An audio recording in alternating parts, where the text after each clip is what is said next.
There's no doubt that this series has been fueled by two specific publishers. Between Team 17 and Goblin Studio, there's plenty of unique indie games that they help fund, and with a track record of insanely fun and diverse experiences, they seem to never disappoint. Generally, these studios are used for indie developers to release a game that would otherwise be overlooked by the AAA publishers. However, today's game is not only being published by Goblin Studio, but it is also being developed by them. The 14th caravan left for the Fithi in total anonymity.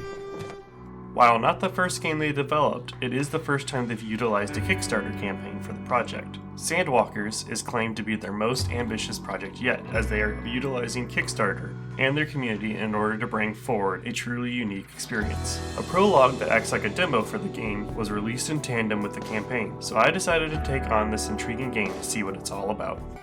We felt as though we were the last. Some would say that we were the first. The prologue sees you heading the 14th caravan sent by the Maka tribe? Okay? Okay. Anyways, you navigate into the Fithi, the meteorological chaos that keeps tribes isolated from one another.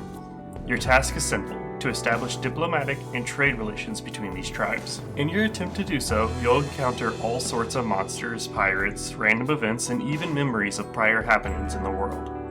Your caravan can recruit a vast array of adventurers, but your management of your party is of the highest priority as the game implements desertion if your supplies runs too low, as well as a permadeath, making every encounter vital to your survival. The developers also involved a job system for your party, which heavily influences the path that you must take, whether it be as a hunter taking down beasts or an archaeologist that explores ruins. It's up to you to help repair a broken world and return it to its former glory.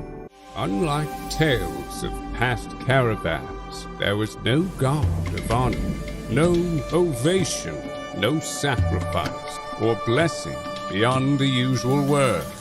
The gameplay of Sandwalkers boils down to one of two styles. You have the overworld management, where you use your supplies to navigate the Fithi, and during non-combat encounters, you make decisions that will impact your future. The flip side is the combat, where you are thrust into a turn-based strategy combat reminiscent of older Final Fantasy, Chrono Trigger, and other similar RPG strategy games. I will get more into the combat with my final thoughts, but for now, I will say that if you enjoy this style of gameplay, then you won't be disappointed. The game doesn't pretend to focus as much on combat as it does on the story, but what makes everything stand out above all else is the art. Sporting a gorgeous pixel art style, Sandwalkers is nothing short of visually stunning. The character designs are unique and help lend to this world inspired by the works depicted in Dune by Frank Herbert and The Horde of Counterwind by Elaine Damasio.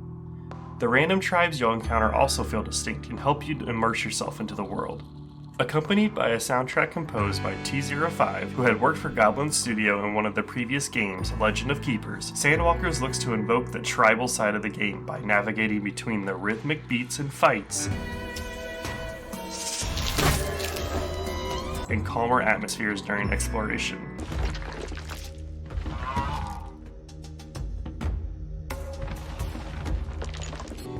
Combined, this game looks to be a home run, but there is a lot that I have to say during my final thoughts.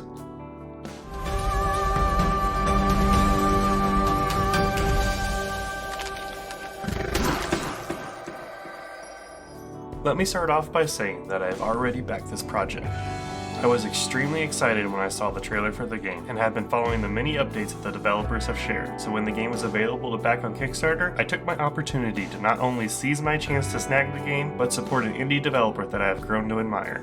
The problem I have with Sandwalkers is less the game and more the genre it belongs to. I love strategy games like Total War, Fire Emblem, XCOM, and Slay the Spire.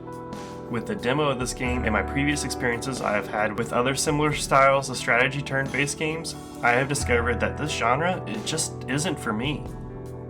All of my reviews and previews are my personal and the best attempt at a professional opinion on these titles, so I must distinguish the two, and sometimes they won't align.